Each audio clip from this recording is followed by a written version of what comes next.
Now that the legs are all done on the dog bowl stand, we can move on to the top. So I'm just getting a piece of live edge cherry here, sucked down to the StepCraft M1000 CNC machine with the fine Turbo 2 vacuum.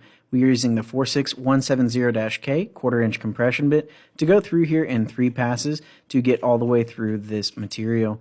Basically, it has a upcut portion and a downcut portion on the bit, which leaves a nice clean top and bottom surface of the material. As long as that first pass is below the upcut portion, you can see how it ramps down in between each cut and does a really nice job here. I left a little bit of tabs just to make sure that nothing moved on me. Using the fine Multimaster with the Starlock feature, I picked up a blade and it was super simple, easy to do. I cut all of those tabs. I do want to use these pieces for something in the future, so if you have any ideas, I'd definitely love to hear it, but it left a really nice clean top and bottom surface here and nice clean cuts all around. The bowls fit perfectly in there, so that was really nice to see. I'll move over to the router table and install the 49544 4-flute 1/8 inch radius roundover bit. I'll use this bit to flush trim the tabs as well as give a nice roundover to the piece to make things a little bit easier to the touch. I'm doing this on the SawStop router table that's attached to my SawStop table saw, and it does a really nice job, especially with that downdraft box there. It collects 95% of the dust that comes off of here, which is definitely really nice. This bit with the 4 flutes leaves a buttery smooth cut, and it's definitely a really nice edge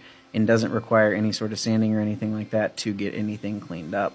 So this piece is done. I did the front and the back side as well, just to round over everything nice and evenly and get all of those tabs off. So here we are doing the opposite side and getting all of that done, and it came out looking really, really nice. So that is done, and we'll move on to the top portion. So we're just, again, flush trimming those tabs. I did this on both sides here just to make sure that we have a nice smooth surface for everything to sit on. So we did the back side as well.